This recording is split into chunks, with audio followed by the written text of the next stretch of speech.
Alright boys, in this video we're going to be talking about how consistent retard maxing makes you a strong gorilla. Now, to become strong, you have to lift weights, right? Everybody knows that. But there's two kinds of lifters. There's two archetypes of lifters, let's just say that. Now, the ratio of these lifters is getting lower and lower. Maybe it's like for 10 people, 9 of these lifters are of one archetype and one of them is of a different archetype. Now, there's a story of two newbies in the gym. I'll give an example of bench pressing. The pseudo-intellectual, the guy who starts thinking too much and he thinks he's very clever and smart. He'll think too much about bench pressing, right? And he'll start thinking about optimal exercises to basically build up his chest. Now, the retard maxer, the actual intellectual person, right? The actually clever guy, he'll just get in the gym, he'll start doing bench pressing and he'll start taking action simply because he's a retard maxer. He doesn't really overthink anything, and action will always be better than non-action and always overthinking. The person who the pseudo intellectual, the guy who thinks he's too clever, he probably won't have done anything. But let's just say in this example, these two guys, they started doing the same exercises, but the other guy, he still had this idea of optimal exercises, how to target certain muscles in the ideal way. Now, let's just say both of these guys, they're progressing to about 60 kilograms.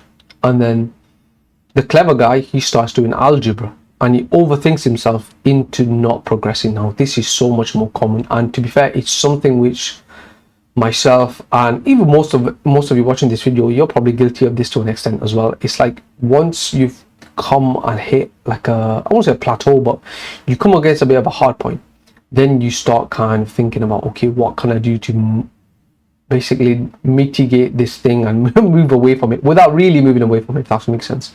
So you're still training your chest, but you don't do flat bench anymore. You go on, I don't know, you might start doing more flies, you might start doing incline, you might start doing decline, you might do something like that. But the retard maxer, the actual clever guy, he will just continue going, keep progressing, because he knows in his head that weights are hard, they're difficult. So he'll just keep going and keep trying until he breaks through his plateau. Now this needs to be you. As long as you consistently retard max, you don't overthink, you acknowledge that weights are hard, you're well on your way to becoming a strong gorilla. I want to say lifting weights is like 80% mental, 80% mental. Because if you think, you know what, I don't want to lift heavy weights today, you might as well not go to the gym. You might as well not go to the gym, you might as well pack it in, you might as well start doing Pilates or something. Because to be a strong person, to be a strong gorilla, you need to lift heavy weights. Now, the retard maxer, he's full of self-doubt. And the guy, he's stuck on 60 kg for months until, not the retard maxer, sorry. The pseudo-intellectual, the guy who thinks he's too clever, he is full of self-doubt. And he's stuck on 60 kilogram bench press for months, until he decided to stop doing flat bench press altogether because it's not optimal. Now, there is a lot of lessons in that story. If the weight is heavy, just keep going until you can just do it. There's other things which you can optimize as well outside of the gym, like you want to sleep enough, you want to get the right amount of calories, you want to maybe have a bit of pre-workout. You can have like a natural pre-workout like honey and salt and some water. But as long as you keep going and you know in your head, you know what, this will be hard until it's not, until I'm strong enough, then you're halfway there. But the other guy, and I know a lot of these guys, they're like, you know what, 60 kg is too hard, you know what, this is maybe my limit. There's no grown man whose limit is 60 kilograms on the bench press. Maybe that person, maybe that's you. All you need to do is just continue going, man. Continue going. Even if you can't do 60 kg, maybe do 59.5 kilograms. Try and get more reps in. Eventually move up to 60. If 60, you can do maybe 2 reps of 60. Just keep doing 2 reps until it becomes 3 reps. Then it becomes 4 reps. Then it becomes 5 reps. Then it becomes 6 reps. Then it becomes 7. And then until before you know it becomes 10 reps and you can do a full set of 60 kg bench. Now, that is how progression works. That is how life works, to be fair. And to be honest, it is a great example of how to describe that, because sometimes it does get hard, sometimes times can be difficult, but as long as you keep going, you keep being stronger, you educate yourself, you learn more, you come prepared, then it becomes easier and you put yourself in a position to always succeed. but I don't know where that point came from.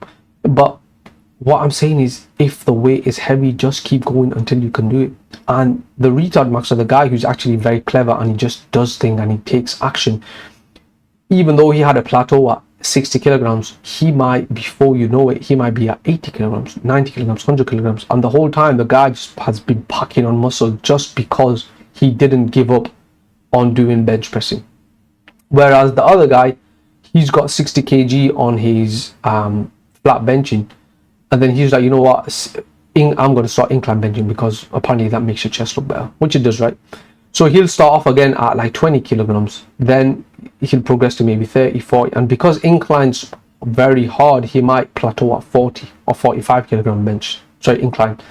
Then he might be like, you know what, I forget this, I'm not doing this. Then he'll move on to a different exercise, start doing decline. It's just a very mean and vicious cycle of coping, because if you do not confront and get strong at certain exercises, on a certain exercise, on all the other exercises you will be weak, compared to the guy who's just does stuff. He goes to the gym, he has a plan, he follows the plan, and that's it. As long as his diet is right, his sleep is right, he will build muscle and he will look a lot better than you, because you're always chopping, you're always changing, you've not gotten your strength up in any one exercise simply because you do not stick to anything long enough. And the retard maxer, the guy who's very clever, he goes to sleep. He knows sleep is important in his brain because that's what his mom told him when he was small. So he goes to sleep early and he wakes up early. And because he goes to sleep early and he wakes up early, his circadian rhythm is locked in. He basically wakes up with the sun, he goes to sleep when it's night. And his testosterone is very high because of his circadian rhythm. In the morning, he goes outside because he likes sun in his eyes or whatever. But the whole premise of the retard maxer is to just do things without overthinking. And the thing is, when you do things without overthinking, you naturally just move toward nature and you act how you should be acting. Nothing really changes if nothing changes, and we often suffer more in our minds than in reality. So if you're someone who's scared about lifting, you're scared about certain exercises, you're scared about doing, I don't know, whatever it is, being an actual intellectual person, a person who actually gets results, is to do things, is to actually do things without thinking about it.